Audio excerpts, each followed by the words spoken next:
এই দুনিয়া যে যা অর্জন করি আমরা, কামাই করতে করতে যদি কেউ গোটা দুনিয়াটাও পেয়ে যায়, খোদার কসম এটা মনে রাখতে হবে, এটা স্থায়ী না।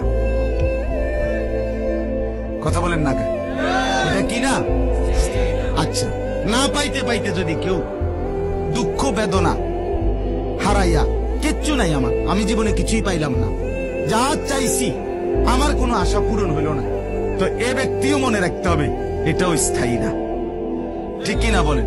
এখানে দুঃখও কিনা স্থায়ী না, এখানে সুখও কিনা, এখানের হাসি এটাও স্থায়ী না, এখানের কান্না এটাও কিনা, এটা মনে রাখতে। এখানের অট্টালিকা এটাও স্থায়ী না, এখানে কুড়ে ঘর এটাও কিনা স্থায়ী না।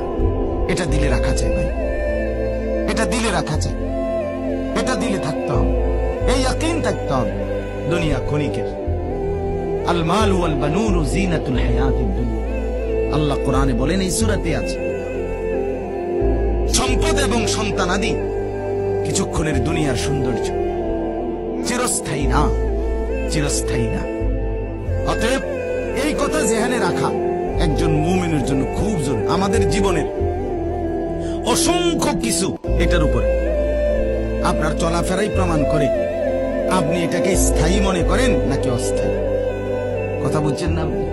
যে লোকটা নামাজ, রোজা, হজ, যাকাত, জিকির, তেলাওয়াত, হালাল হারাম কোনো কিছুর কোনো বাস বিচার পরোয়া নাই, আহা কামাই করতেছে, ব্যবসা করছে, চাকরি করতেছে, ক্ষেত খামার করতেছে, ফজর যায়, জোহর যায়, আসর যায়, মাগরিব যায়, এশা যায়, সেজদা করার কোনো নামও নাই,